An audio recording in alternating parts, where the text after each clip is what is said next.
नमस्कार, स्वागत है आप सबका। मैं हूं सौरभ शर्मा और इस वक्त की बड़ी खबर यह है कि राष्ट्रपति चुनाव की काउंटिंग जारी है। एनडीए के उम्मीदवार रामनाथ कोविंद यूपीए की प्रत्याशी मीरा कुमार से काफी आगे चल रहे हैं। पहले राउंड के बाद रामनाथ कोविंद को 60,683 वोट मिल चुके हैं, जबकि मीरा कुमार को अब तक 22,941 वोट मिले।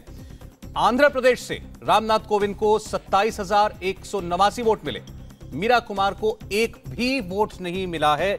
आंध्र प्रदेश की हम बात कर रहे हैं। आंध्र प्रदेश से एक भी वोट अभी तक मीरा कुमार को नहीं मिला है। बिहार से कोविंद को 22,490 वोट मिल चुके हैं, जबकि मीरा कुमार को मिले हैं 8,867 वोट। एक बार फिर से आपको बता दें कि वोटिंग जारी है और सांसदों के वोट गिने जा रहे हैं। इनके अलावा 4 राज्यों की मतपेटियां भी खुल चुकी हैं। पहले राउंड के बाद जो पूरी स्थिति है वो ये कि 60,083 वोट हैं रामनाथ कोविंद के पास, जबकि मीरा कुमार काफी पीछे हैं। 22,941 वोट उनके पास हैं।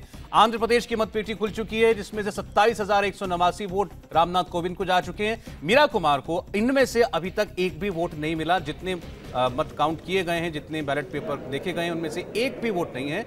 और बिहार में भी काफी आगे हैं रामनाथ कोविंद। मनीष झा इस वक्त हमारे साथ हैं। मनीष, जितने भी बैलेट बॉक्स खोले गए हैं, सभी की ऐसा लग रहा है कि सभी में काफी लीड है रामनाथ कोविंद को। जी हाँ, बिल्कुल। देखिए, ना सिर्फ लीड है बल्कि भारी अंतर से वो आगे चल रहे हैं मीरा कुमार से। और मैं अभी आपको सबसे पहले अपडेट दे दूं कि सांसदों का जो वोट है उसमें से 522 सांसद के वोट रामनाथ कोविंद को मिले हैं। वहीं 222 सांसद के वोट मीरा कुमार को मिले हैं, जबकि 21 रिजेक्ट हो गए हैं। ये भी बड़ी बात है। मुझे लगता है राष्ट्रपति चुनाव में बहुत कम बार हुआ होगा कि इतने मत रिजेक्ट हो गए। 21 वोट जो वो रिजेक्ट हो गए हैं। मुझे लगता है कि शायद तकनीकी तौर पर उसको सही नहीं पाया गया। इसके अलावा 522 सांसदों ने रामनाथ कोविंद के पक्ष में वोट दिया है, जबकि 222 सांसदों ने मीरा कुमार को वोट दिया है। वहीं दूसरी तरफ झारखंड में मैं आपको बता दूं, चूंकि आपने 4 स्टेट के बता दिए हैं, झारखंड में मैं बता दूं कि 51 ने रामनाथ कोविंद को वोट दिए हैं, वहीं 26 ने मीरा कुमार को वोट दिए हैं। और ये वोटिंग का आ रहा है नया अपडेट, जो कि रामनाथ कोविंद के पक्ष में। वहीं गोवा में 25 रामनाथ कोविंद के पक्ष में है और 11 मीरा कुमार के पक्ष में है। वहीं 2 रिजेक्ट हो चुके हैं। हिमाचल प्रदेश में 30 रामनाथ कोविंद के पक्ष में है, वहीं 37 मीरा कुमार के पक्ष में है। और इस तरह से अब तक जो वोट पहले राउंड में बताए गए थे, उसमें 7,683 वोट रामनाथ कोविंद के थे और मीरा कुमार के 22,941 वोट थे। लेकिन ये वोट थे जो कि आंध्र प्रदेश, अरुणाचल प्रदेश, असम और बिहार के वोट थे। लेकिन उसके बाद से लगातार जो वोटों की गिनती के नतीजे आ रहे हैं, उसमें साफ तौर पर आप देख सकते हैं कि सौरभ, बहुत भारी अंतर अब दिखने लगा। वाकई और इसका मतलब साफ है कि क्रॉस वोटिंग काफी हुई है। बहुत से ऐसे दलों के नेताओं ने, विधायकों ने, शायद सांसदों ने भी वोट किया है रामनाथ कोविंद को, जिनकी पार्टियां जो थीं वो यूपीए के कैंडिडेट के साथ थीं। तो आपको हम बता देते हैं, सांसदों के वोटों की गिनती अब पूरी हो चुकी है। यानी लोकसभा और राज्यसभा के जितने मेंबर हैं उनके वोट अब गिने जा चुके हैं और उनमें से रामनाथ कोविंद को 522 और मीरा कुमार को 222 वोट मिले हैं। 21 वोट रिजेक्ट हुए हैं। यह भी अपने आप में बड़ी बात है कि इतनी प्रक्रिया के साफ होने के बावजूद 21 वोट रिजेक्ट कर दिए गए हैं किसी ना किसी तकनीकी खामी की वजह से। तो सांसदों में से 522 सांसद रामनाथ कोविंद के साथ हैं और 222 हैं मीरा कुमार के साथ। एक बार फिर चलते हैं हम मनीष झा के पास। मनीष, एक बार जरा आप जो अपडेट दे रहे थे उसको जरा रैप कर दीजिए जरा। कुल कितने राज्यों के बैलेट बॉक्सेस खोले जा चुके हैं, गिनती हो चुकी है सांसदों के अलावा? देखिए, जहां तक सांसदों का सवाल है तो मैं आपको बताऊं कि प्रति सांसद जो वोट है वो 708 वोट है। उस हिसाब से आप समझ सकते हैं कि जब 522 सांसदों ने रामनाथ कोविंद के पक्ष में वोट दिया है तो उनको कितने वोट मिल चुके हैं। और वहीं दूसरी तरफ केवल 222 सांसदों का वोट मीरा कुमार के पक्ष में है। रही बात है, मैं आपको बताऊं, पहले राउंड में असम, अरुणाचल प्रदेश, आंध्र प्रदेश और बिहार के वोट हुए, जिसमें कि 60,000 से ज्यादा मत रामनाथ कोविंद के पक्ष में थे और 22,000 मत मीरा कुमार के पक्ष में थे। निश्चित तौर पर बिहार का अगर आप देखें तो बिहार में इंटरेस्टिंग यह है कि बिहार में आरजेडी के केवल वोट और कांग्रेस के वोट मीरा कुमार को गए। वहीं जेडीयू ने पूरी तरह से रामनाथ कोविंद के पक्ष में वोट दिया है। लेकिन पहले राउंड में इन 4 राज्यों के बाद अब दूसरे राउंड में भी जो 4 राज्य हैं उनके भी वोटों की गिनती का काम लगभग पूरा हो गया है और उसी के आधार पर अब झारखंड, गोवा, हिमाचल प्रदेश के भी नतीजे आ गए हैं। तो यानी लगभग अब 8 राज्यों के और सांसदों के वोट के नतीजे अब आ गए हैं। इनकी गिनती पूरी हो चुकी है। सांसदों की गिनती में काफी अंतर से रामनाथ कोविंद आगे चल रहे थे। वहीं दूसरी तरफ जो अब तक मेरे पास 8 राज्यों के वोटों की गिनती हुई है, उसमें भी मैं साफ तौर पर देख सकता हूं। हाँ, एक इंटरेस्टिंग चीज मैं बताऊं, हिमाचल प्रदेश में मीरा कुमार को बढ़त मिली है। हिमाचल प्रदेश में जहां 30 विधायक रामनाथ कोविंद के पक्ष में थे, वहीं 37 विधायक मीरा कुमार के पक्ष में थे। चूंकि वहां पर कांग्रेस की सरकार है, कांग्रेस बहुमत में है, तो वहां पर काफी बढ़त मिली है मीरा कुमार को, यानी 7 विधायकों ने ज्यादा वोट दिए हैं। लेकिन जैसा कि हम सब जानते हैं कि राष्ट्रपति के चुनाव में यह बहुत अंतर पड़ता है कि किस स्टेट्स में किसको बढ़त मिली है। जैसे यूपी का जो मत का वैल्यू है वो बहुत ज़्यादा होता है, वहीं दूसरी तरफ सिक्किम या फिर हिमाचल जैसे छोटे राज्यों के मत का वैल्यू कम होता है। यही वजह है कि जिन राज्यों में मीरा कुमार बढ़त भी बनाई हुई है, उन राज्यों के आकार छोटा होने की वजह से वो मामूली बढ़त है। जी जी जी, बहुत तफसील से आपने अपडेट दिया है मनीष। और हमारे साथ मेहमान बने हुए हैं शाहनवाज हुसैन हमारे साथ हैं, उनसे हम बात करेंगे। मैं जानना चाह रहा हूँ शाहनवाज हुसैन क्या हमारे साथ हैं?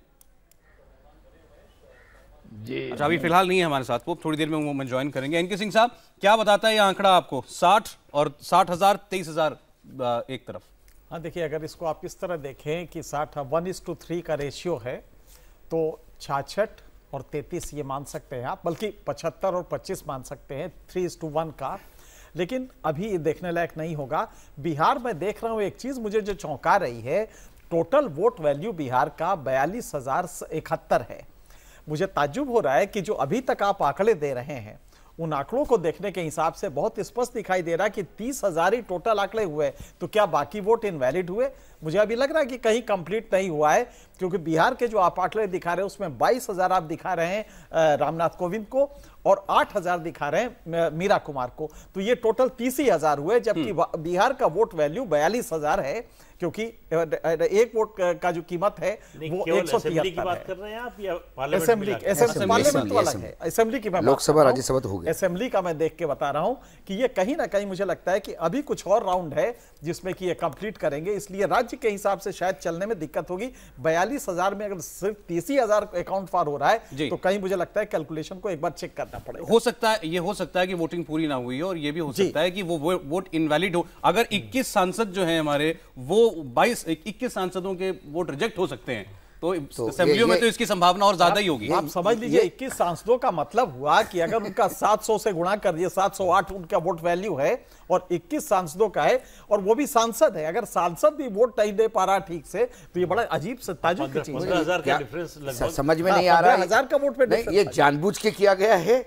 या वाह, नोटा की तो कोई प्रोविजन है नहीं, तो शायद या इनवैलिड करके सबोटाज। लेकिन 21 लोग की कम उम्मीद है, क्योंकि यूपी असेंबली में बीजेपी ने वोटिंग से 2 दिन पहले एक डमी रन किया, तो उसमें 27 लोगों ने गलत वोट किया। अब ये 21 कौन-कौन से पार्टियों के हैं, ये पता चलेगा, तो ये पता पड़ेगा तो समझ में आ जाएगा स्थिति क्या है। शाहनवाज हुसैन हमारे साथ है। शाहनवाज जी, काफी आगे आपकी कैंडिडेट निकल चुके हैं, रामनाथ कोविंद जी। मैं देख रहा हूं स्क्रीन पर 4,30,259 वोट मिल चुके हैं उनको। लगभग 1 लाख वोट की कसर बाकी है, 1,20,000 वोट की कसर बाकी है। ये तो खैर बस वक्त की बात है, उनको ये मिलना तय, ये तो हम भी कह रहे हैं। तो काफी शानदार बहुमत के साथ लगता है कि राष्ट्रपति चुने जाएंगे रामनाथ कोविंद। देखिए, पहले दिन जब रामनाथ कोविंद जी का नाम आया था, और जिस तरह से कई दलों ने, बीजेडी ने और नीतीश कुमार जी ने और कई दलों ने साथ दिया, तभी हमें लगता था कि कांग्रेस भी इस पर सर्वसम्मति बना लेगी और रामनाथ कोविंद जी पर चुनाव होगा ही नहीं, क्योंकि सबको मालूम था कि भारी बहुमत से वो जीतने वाले हैं। लेकिन उन्होंने चुनाव लड़ा, और हमें लगता है कि जो हमने आकलन किया था उससे भी उम्मीद से ज्यादा वोट हमें मिल रहे हैं। अच्छा, ये बता दीजिए लेकिन कि आपने किस किस पार्टी में फूट डाली है? बहुत क्रॉस वोटिंग हुई है। नहीं, हम लोगों ने फूट नहीं डाली किसी में। लोग रामनाथ कोविंद जी के नाम पर बहुत से लोग सहमत थे शुरू से, और बहुत से लोग कांग्रेस में और कई दल में थे जिनको लगता था कि राहुल गांधी और सोनिया गांधी जी जिद करके चुनाव लड़ रहे हैं, बल्कि रामनाथ कोविंद जी समाज के अंतिम पायदान पर जो समाज खड़ा है उसको आगे लाने का प्रयास है।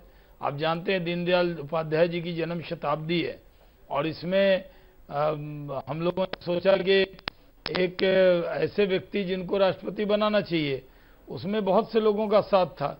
कई लोग हम लोगों से मिलते थे, वो अन्य दल के भी, वो कहते थे कि आपने उम्मीदवार तो बेहतरीन दिया है लेकिन चुनाव होगा तो इसमें कोई पार्टी का विप नहीं होता है। मुझे लगता है बड़ी तादाद में लोगों ने रामनाथ कोविंद जी को वोट किया था, क्योंकि कांग्रेस पहले ही कह चुकी थी कि वो सिर्फ लड़ रही है। कहीं से कहीं ये आज की गिनती में कोई सरप्राइज नहीं होने वाला था, आज कुछ ऐसा नहीं होने वाला था। जी।